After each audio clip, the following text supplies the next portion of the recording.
एक पंजाबी गजल जनाब अंजुम सलीमी साहब की नजर के नाल तेरे जिस दिन दी संगत होई है, नाल तेरे जिस दिन दी संगत होई है, इंज लगदा ए रब दी रहमत होई है। तू ते एवें ही अखां कड्डी जाना है, तू ते एवें ही अखां कड्डी जाना है। मेरी केड़ा गलती साबित होई है, पहला ही नुकसान कराई बैठा सां, पहला ही नुकसान कराई बैठा सां। दिल कहंदा ए फेर मुहब्बत होई है।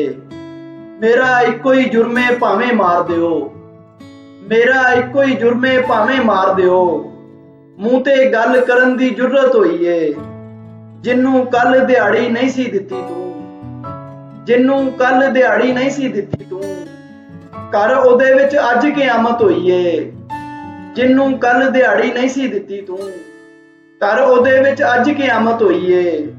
सूरज वांगू नेरे दे नाल सादक जी, सूरज वांगू नेरे दे नाल सादक जी।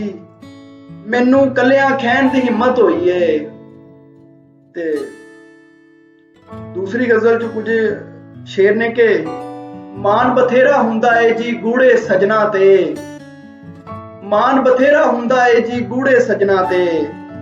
औकड़ वेले करदे ने जो चानन रावां ते, ठंडी हवा दा बुल्ला ने ओ धुप्पां अंदर भी, ठंडी हवा दा बुल्ला ने ओ धुप्पां अंदर भी।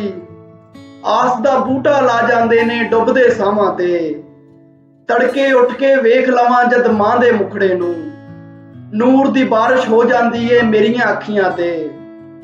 उन्ने भी ते लाज निभाई प्यो दी पगड़ी दी, मेरे दिल विच गल सी पर सुट दित्ती वड्डियां ते। नम अखियां दे नाल खुदा नूं दर्द सुनाओ ते, नम अखियां दे नाल खुदा नूं दर्द सुनाओ ते।